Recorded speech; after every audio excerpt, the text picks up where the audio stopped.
From Keene in the Shire, the Liberty Media capital of the world, this is Daryl W. Perry, host of FPP Radio News for Saturday, May 7th, 2016. Silver is trading at $17.49 per ounce. Gold is valued at $1,288 per ounce. And according to BitcoinAverage.com, the average price of Bitcoin is $462. Antiwar.com reports, according to diplomats familiar with the situation, an upcoming report from the quartet will both condemn the Palestinian Authority for failing to rein in anti-Israeli violence and offer an unusually harsh criticism of the Israeli government for expansion of settlements in the occupied territories. The U.S. is seen as the driving force behind this tougher tone on the settlements and had previously been the nation among the quartet most aggressively trying to prevent them from criticizing Israel too much over anything. Officials are said to believe Israel will be infuriated by the new report, and many are said to be preparing themselves for the inevitable Israeli backlash. The report will be unveiled in late May or early June and might be sent to the UN Security Council, though it does not require any action on anyone's part. Still, Israel expects the U.S., as a matter of course, to veto any UN Security Council resolution even a bit critical of their behavior, and if the U.S. is behind the measure, they almost certainly will not also veto it. Having the quartet offer criticism on both sides, officials hope will satisfy the Palestinians who have long complained about one-sided reports.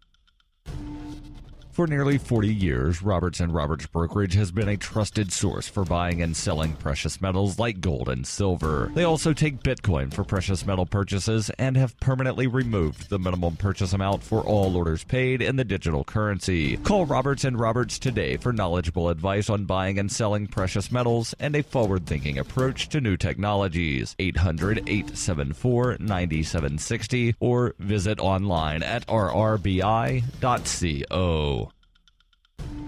UPI reports a prominent Panamanian businessman was arrested and U.S. assets owned by some 70 Central American companies were frozen on allegations of helping drug traffickers launder money. Nidel Waked and his father Abdul are accused of leading a money laundering operation that took drug profits through companies that included a luxury mall, a bank, and a duty-free zone at Panama City's International Airport. The family also runs Panama's oldest newspaper, Estrella de Panama. The U.S. Treasury Department said the men used trade-based money laundering schemes such as false commercial invoicing, bulk cash smuggling, and other money laundering methods to launder drug proceeds on behalf of multiple international drug traffickers and their organizations. The Treasury Department said the assets of 68 companies linked to the family have been frozen and stopped from doing business with U.S.-based companies. According to an indictment, Nidal Waked also obtained a low interest rate on a line of credit from a Miami bank. The Justice Department said Waked misrepresented the nature of funds he was moving through an account in the Miami bank as being funds borrowed from a competing bank at a lower interest rate. The arrest came as Panama is trying to shake off its image as a tax haven after the release of the Panama Papers, a cache of some 11.5 million documents that allegedly link officials and celebrities to offshore bank accounts and possible illegal activities.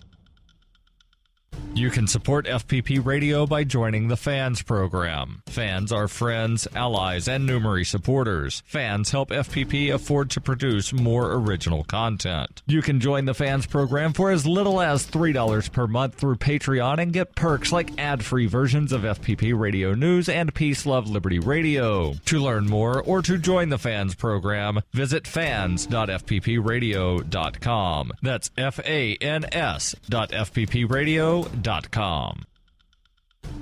Reuters reports the mother of two children, aged 2 and 3, who were found chained in the backyard of a neighbor's home in San Antonio last week, was charged with child abuse on Friday after investigators said they believe she severely beat her children. Bexar County Sheriff's Office spokesman James Keith said Cheryl Reed is being held on 2 charges of injury to a child. She is accused of beating the 2 toddlers for most of their lives. Reed was not available for comment. Reed came to San Antonio a few days ago after deputies tracked her down in California. Last week, Peru Phillips, the woman in whose yard the toddlers were found, was charged with child abuse. Investigators responding to calls about the crying toddlers also found 6 of Phillips's children inside the home unattended by any adult. When deputies arrived at the home last week, they found the 2-year-old boy chained to the ground like you would an animal, according to Keith, and a little girl tied to a door with a dog leash.